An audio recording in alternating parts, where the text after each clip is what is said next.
y nos habla acerca de la recomendación que ha emitido la Comisión Nacional de Derechos Humanos relacionada con el caso de Brenda Quevedo. Salvador Leiva. Salvador, buenas tardes. Tu micrófono, Salvador. Listo, Ya una está ahí. disculpa. No, hombre, No, Salvador, Julio, buenas tardes. ¿cómo estás? Buenas tardes. Antes que nada, un abrazo solidario por todos los hechos recientes que han Muy sucedido. bien. Salvador, muchas gracias, muy amable. Salvador, la noticia es que hay una recomendación de la Comisión Nacional de Derechos Humanos sobre el caso de Brenda Quevedo. ¿Qué es lo que dice y qué implica o qué significa, Salvador? Así es, Julio. El 29 de septiembre es la fecha que tiene el documento. Se publicó hace un par de días y es la tercera de este caso. En semanas pasadas se publicó también la recomendación respecto de César Freire y de Jacobo Tagle, también personas sobrevivientes de tortura involucradas en el supuesto secuestro de Hugo Alberto Wallace Miranda, hijo de Isabel Miranda Torres. Y esta recomendación, la de Brenda, que es la 127, número 2023, es un reconocimiento un poco tardío, pero al fin y al cabo un reconocimiento y una especie de reivindicación de cómo Brenda en efecto fue objeto de tortura desde su llegada a México en octubre de 2009. Esta recomendación me parece que está bastante bien hecha y de hecho tengo que hacer por ahí una, una corrección. Ayer con Laura Sánchez Ley en el programa de Lisa Lanis mencioné que perdió la oportunidad la CNDH de reconocer su propio error. ¿Por qué? Porque desde por lo menos en el caso de Brenda 2009 ya se habían presentado diversas quejas, por lo menos 8 tengo registro yo, quejas ante la Comisión Nacional de Derechos Humanos relacionadas directamente con la tortura en el aeropuerto cuando llegó después de su proceso de extradición, en el penal de Santiaguito en el Estado de México, en las Islas Marías y el trato que recibió en el penal de Nayarit y otras situaciones particulares en distintos penales.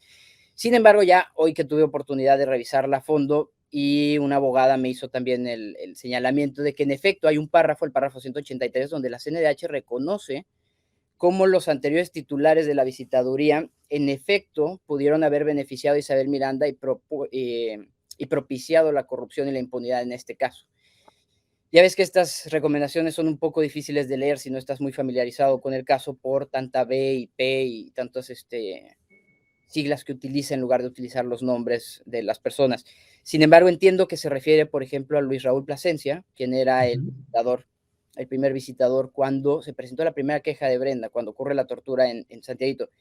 Y es importante este reconocimiento, Julio, porque durante muchos años, particularmente durante la presidencia de digamos, la gestión de esta persona, de Raúl Plasencia, todas las quejas que presentaban las víctimas de este caso, Brenda, Juana Hilda, César, Albert, Tony y Jacobo, eran desechadas automáticamente con el único pretexto de que no habían elementos para acreditar la tortura o los malos tratos que denunciaban.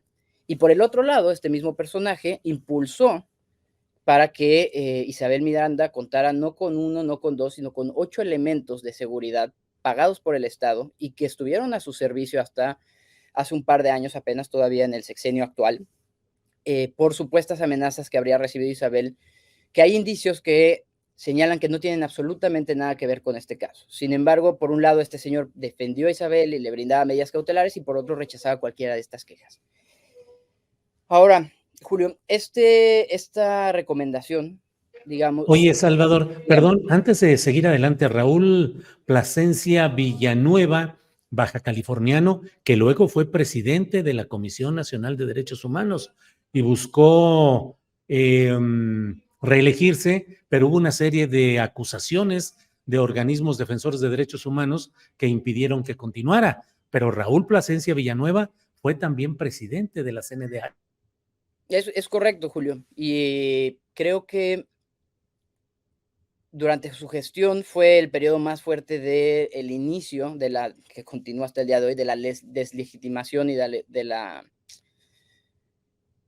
falta de credibilidad del trabajo de la CNDH, ¿no? Que tendría que ser la institución autónoma, digamos, más importante en materia de defensa de los derechos humanos, que está muy lejos de serlo hoy en día. Pero esa decadencia, creo yo, inició o se intensificó durante el mandato de este personaje. Como hay muchísimos otros casos, ¿no? Que también durante ese momento no tuvieron ningún tipo de avance. Sí.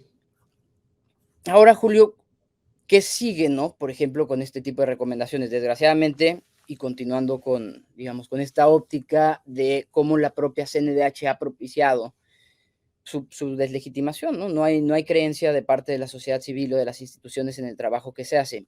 Tampoco queda muy claro por qué ahora sí y antes no se emitieron estas recomendaciones. Sin embargo, sí aportan bastantes elementos a otro tipo de procesos que ya están en curso, que se habían iniciado algunos desde hace un par de años, algunos hace unos meses, que vienen en las mismas líneas que las recomendaciones de la Comisión Nacional de Derechos Humanos y de la opinión del Grupo de Trabajo sobre Detención Arbitraria de las Naciones Unidas, que es la reparación por las violaciones a los derechos humanos de Brenda y sus familiares, la investigación de todas las violaciones a los derechos humanos, no solo la tortura, y eso es un punto importante de esta recomendación, que abarca no solo los 3 episodios, déjame llamarlo así, más enfáticos de tortura, sino todo el trato que han recibido tanto Brenda como sus familiares en audiencias, en cateos, en diligencias judiciales, en diligencias en diligencias ministeriales también, el tema de los espectaculares, de la fabricación y la falta de investigación de estas violaciones. Y por último, también está el tema de las medidas cautelares que había ordenado la CNDH y que no se cumplieron respecto al Ceferezo 16, que es donde vive Brenda hoy en día, en cuanto a que no se le han brindado las atenciones médicas que necesita, muchas de ellas relacionadas con los padecimientos que hoy en día subsisten por las torturas a las que sobrevivió hace ya casi 14 años la primera, ¿no? Esto suma en el sentido de, también hay un juicio federal que se inició desde hace un par de años y hace un par de meses lo confirmó un tribunal colegiado que ordena a la Comisión Ejecutiva de Atención a Víctimas otorgarle no solo todas las medidas de asistencia en materia de psicología, psiquiatría y otras especialidades médicas que señalan en la sentencia, sino también la reparación pecuniaria, ¿no? Eso no se ha cumplido, entonces esta recomendación suma para que la Comisión Ejecutiva de Atención a Víctimas, quien también está señalada en las recomendaciones como la institución que debe colaborar con la PGR y con la Secretaría de Seguridad para cumplir con la recomendación, entonces se movilice y efectivamente dé la reparación y la asistencia que requieren no solo Brenda, sino también sus familiares. Bien, Salvador. Y dentro de lo que estamos viendo, dentro de esta recomendación, en términos procesales, ¿en qué estatus, en qué momento se está y cómo puede beneficiar una recomendación de la CNDH en este caso, que sabemos que no tiene un efecto vinculatorio, pero debería tener un impacto en términos morales, en términos de la recomendación que hace esta comisión? ¿En qué estatus estamos y qué sigue, Salvador? Formalmente, Julio, lo que seguiría es el cumplimiento de buena voluntad, ¿no? Por parte de la Fiscalía, que es a quien va dirigida, y la Secretaria de Seguridad Pública, Rosa Isela, también son las dos instituciones a quienes va dirigida esta recomendación. Sabemos, tú bien lo dijiste, que desgraciadamente el carácter que tienen estas recomendaciones y también el propio prestigio de la CNDH que ha perdido, pierden o hacen que pierda un poco este impacto. Cabe señalar que esta recomendación no es una recomendación general, por así decirlo, no es como las clásicas, déjame llamarlo así, es una recomendación por violaciones graves, es una recomendación distinta. Recordarás que hace tiempo la Suprema Corte es quien tenía esta facultad de investigar violaciones graves, lo hizo por ejemplo en el caso de Aguas Blancas, en el caso de Lidia Cacho, y a raíz de la reforma constitucional de 2008 y 2011 se pasa esa facultad a la Comisión Nacional de Derechos Humanos y se pierde, digamos, ese impacto que tenía como mecanismo no solo de garantía de justicia, sino también de verdad y de memoria. Entonces, en ese sentido, y aquí viene un poco la crítica, esta recomendación como está hecha, que me parece que está muy bien hecha y documentada, pierde ese valor que tendría de reivindicación y memoria en cierta medida. ¿Por qué? Porque la persona que lea esa recomendación es difícil identificar perdón, quiénes son las personas a las que se está refiriendo dentro de la recomendación. Pero el solo hecho de que sea un reconocimiento de que Brenda es sobreviviente de tortura y que desde 2009, que fue el primer acto de tortura y se denunció tanto directamente por Brenda como sus familiares y la entonces abogada particular, Ámbar Treviño, que estaba haciendo un trabajo fundamental y fenomenal y terminó siendo también víctima de Isabel Miranda en la fabricación de delitos y abandonó el caso. Esto es un reconocimiento, 14 años después, de la Comisión Nacional de Derechos Humanos, también de decir, me equivoqué, si eres víctima de tortura, si eres una persona sobreviviente de tortura y mereces una reparación. Eso es, digamos, acto reivindicatorio para Brenda y para sus familiares. Ya veo, por ejemplo, a Isabel seguramente pronto saliendo a decir que Brenda tiene un protocolo de Estambul negativo, que para empezar esa terminología es incorrecta, son protocolos de Estambul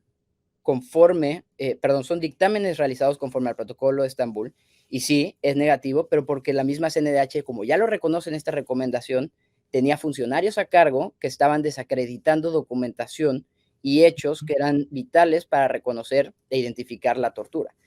Entonces, creo que hoy por hoy eso es lo más importante para Brenda y para sus familiares, que por cierto la señora Enriqueta te manda un saludo, no pudo estar hoy porque tenía una reunión con la Comisión Ejecutiva de Atención a Víctimas precisamente para hablar sobre el tema de la reparación. Y ahora sí va a depender de la defensa y de quienes estamos involucrados en el caso un poco de la creatividad que se tenga con este documento. En mi caso, en la representación ante la Comisión Interamericana de Derechos Humanos, claro que sirve como un documento más para la Claro. acreditación de la tortura, por ejemplo, ¿no? A la defensa le corresponderá utilizarlo en estos juicios contra la CEA por la reparación y en la investigación por tortura que todavía está abierta en contra de 17 funcionarios y funcionarias y una civil que es Isabel Miranda por la tortura cometida en contra de Brenda. Salvador Leiva, pues muchas gracias por esta actualización y por dar a conocer esta recomendación de la CNDH y pues seguiremos atentos a lo que vaya sucediendo. Así es que, como siempre, agradecidos de que estés con nosotros, Salvador. No, muchas gracias a ti, Julio. Un saludo a todos. Gracias. Hasta pronto.